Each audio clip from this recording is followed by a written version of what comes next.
Hello mga kasilog! Maglilinis tayo ngayon ng isaw. Tuturuan ko kayo paano maglilinis ng tama ng isaw.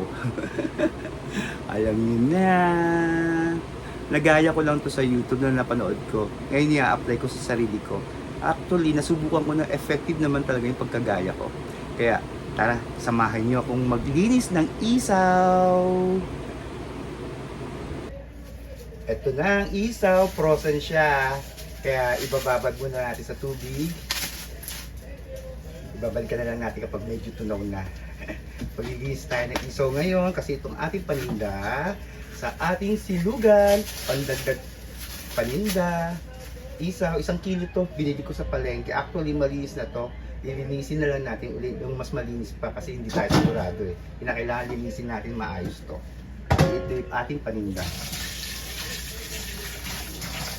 Ayan, binabad na natin sa tubig para matunaw. Ayan. Babalikan na lang natin yan kapag tunaw na. Ito na mga kasilog. Binalikan natin ang ating isaw. Ayan, defrost na siya. Ngayon lilinisin natin siya isa-isa. Aalisin natin yung mga brown dyan, iisa-isayin natin. Syempre dumi yun eh, kailangan tanggalin natin yan. Kahit nalinis na ito sa palengke, syempre hindi naman nila lilinisin ng masyadong malinis siya. Kaya lilinisin pa natin uli yan. Iisa-isayin natin yan. Nakikita yung brown na yan. Pipisilin natin yan para matanggal ang dumi. Yan, tatanggalin natin dumi-dumi yan. Isa-isay natin, hanapin natin yung may mga brown. Ayan. Ito, tulad dito, may brown. Pipisilin natin yan. Kasi dumi yan eh. Ayan oh. Makikita nyo yung dumi, aalis. Oh, yun. Ayan. Kailangan linisin natin. Para masatisfy naman ang ating customer na malinis ang ating paninda. Iisa-isayin ko muna to ha.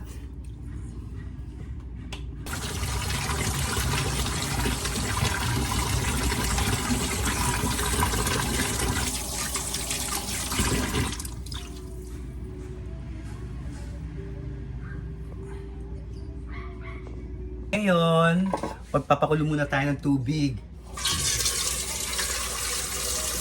Lagay tayong tubig. Papakuluan natin, nalalagyan natin ng asin. Tansya-tansya lang to.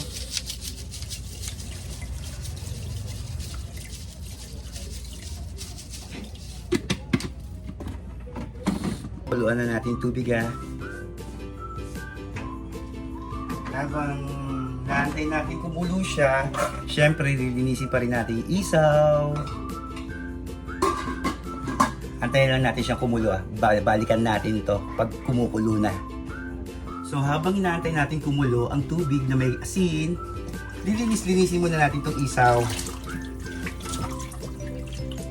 Isa-isa. Hanapin natin may mga brown. Oops, medyo wala na yata.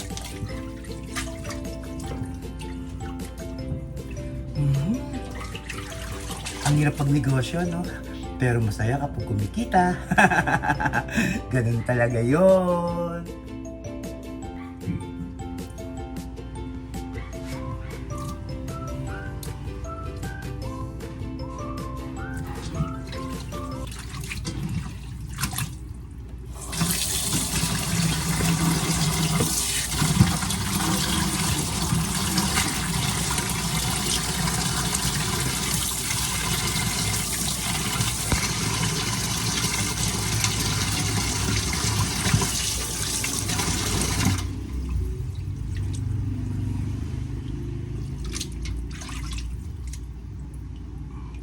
Yan, hindi basta-basta masisira to. Lalo na pag pinakuluan na natin sa asin. Hindi to masisira, matibay to. Tapos, mamaya ipapakita ko sa inyo para mas lalong tumibay ito ha. Hindi siya nababali agad. Yan o. Kung meron man, yan. Okay na to, malinis na. I-drain na natin ngayon ng isaw. Ayan. Dahil malinis na siya. Drain na natin.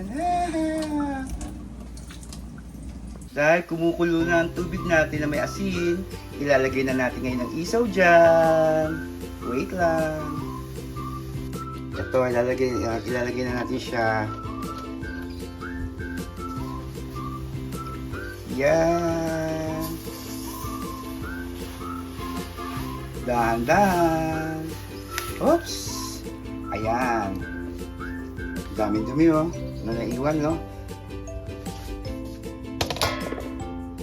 Ayan lang natin siyang kumulo. Babalikan natin yan mga 2 to 5 minutes. Babalikan natin yan. Hayaan muna natin pakuluan. Iwan muna natin siya. Yan, katapos ngayon gagawin natin. Yung mga nasa ibabaw na isaw, lalagay natin sa ilalim. Para yung mga nasa ibabaw naman ang maluto. Yan, luto na yan.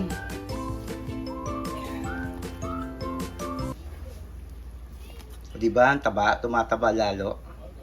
May asin yan, huwag niyong kakalimutan hindi lagyan ng asin ha. Para panlasa din yan. Yan lang. Antayin na natin uling maluto ang ating isaw. At may kasunod dyan ha, hindi lang yan. Ang taba na oh.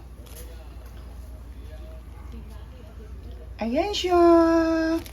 After nyan, para mas lalong tumibay yan, ibababad natin yan sa malamig na tubig para hindi ganun madaling mapunit ang ating isaw.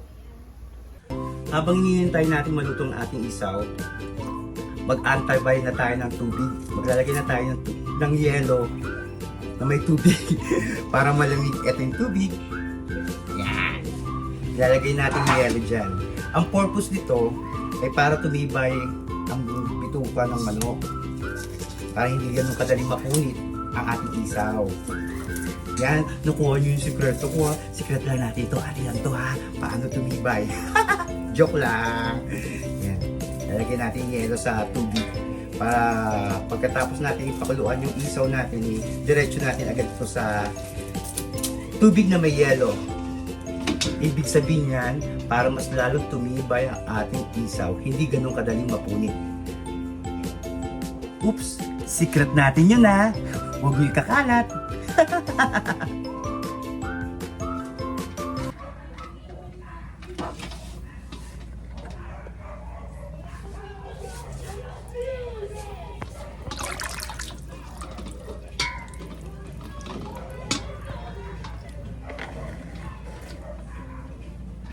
I-drain na natin ang ating isaw.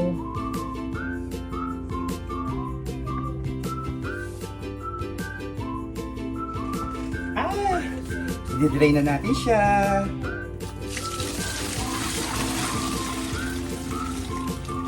Oh, pumusok! Tapos lalagyan na natin ngayon siya sa malamig na tubig. Siyempre na may yelo. Alam niyo ng sikreto natin ha, para tumibay ang higla ng isaw ha. Huwag niyo kakalat. Lagyan na natin.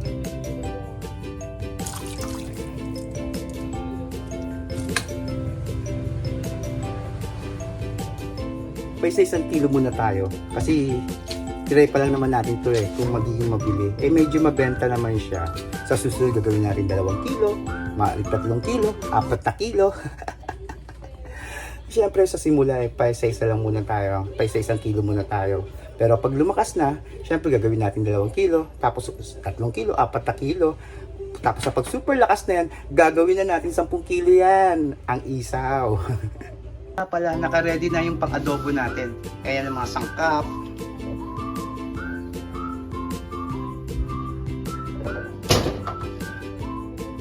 Kaya adobo natin mamaya yan pagkatapos natin palamigin. Siguro naman lahat kayo marunong magluto ng adobo.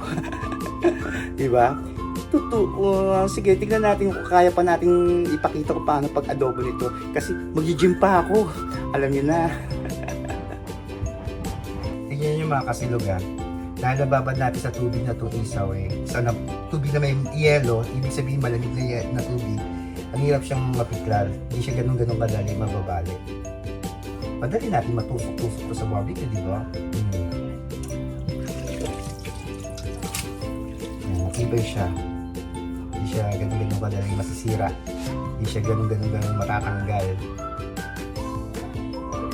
I-adobo na rin natin.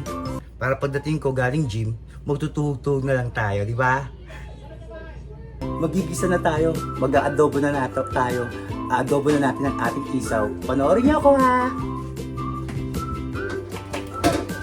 Oops! Hinahin ko na ang sibuyas. Ay! Malakas yata. Hinahan ko na yung apoy.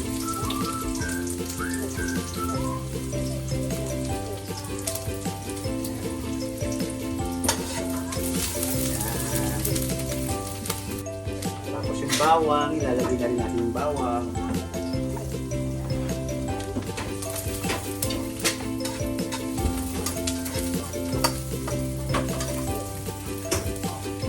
Tapos ilalagay na natin yung ating isaw.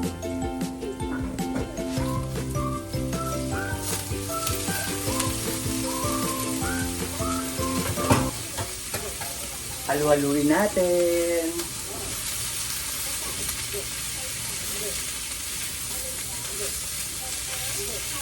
Ganyan ako mag-adobo.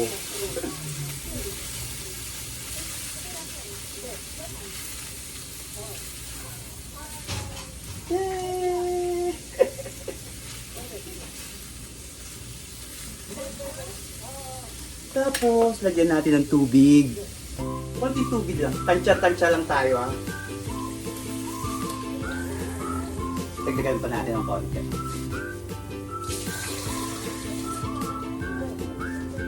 Yan. Kaya natin munang kumulo. Balikan na lang natin kapag kumulo na.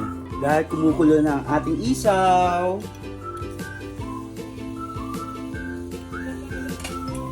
Lalagyan natin siya ng suka.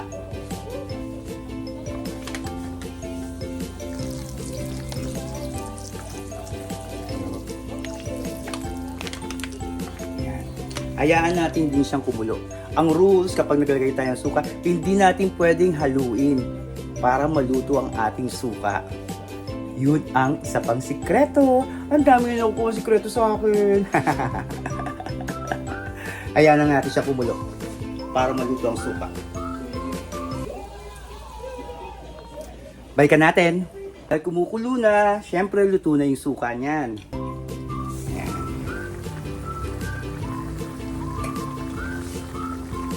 Maglalagay naman tayo ng toyo.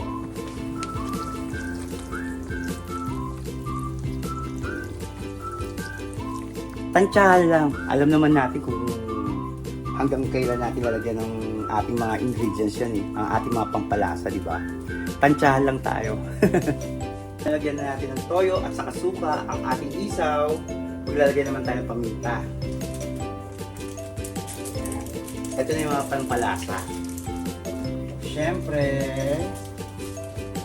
pag may adobo, dapat may laurel. Lagyan din natin.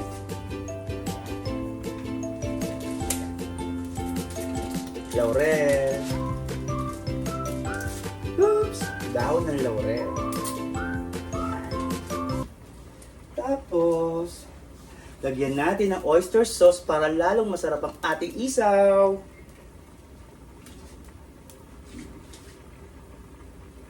Oyster sauce. Yan. At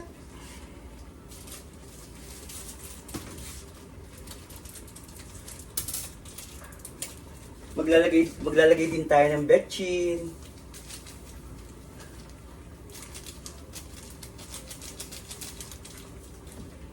Tapos, hahalu-haluin na natin. Yan.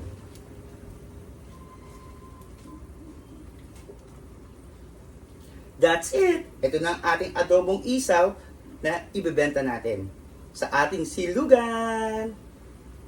Ayan natin siya dyan. Ayan lang natin kumulo. Babalikan natin to after 1 minutes or 2 minutes. Tara! Pwede kayo mag-comment anytime. Baka meron pa kayong pwede i-suggest sa akin paano magluto ng isaw ha. Syempre, baguhan pa lang tayo rito. Nanood lang tayo sa YouTube. Doon lang natin ginaya ang ating isaw. Pag meron pang pwedeng gawin ng iba, comment nyo naman. Please. Thank you. Thank you for watching. Bye! Asukal nga pala, nakalimutan ko maglagay.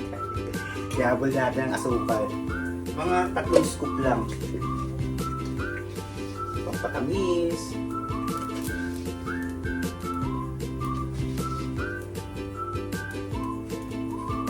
Halu-haluin natin ulit.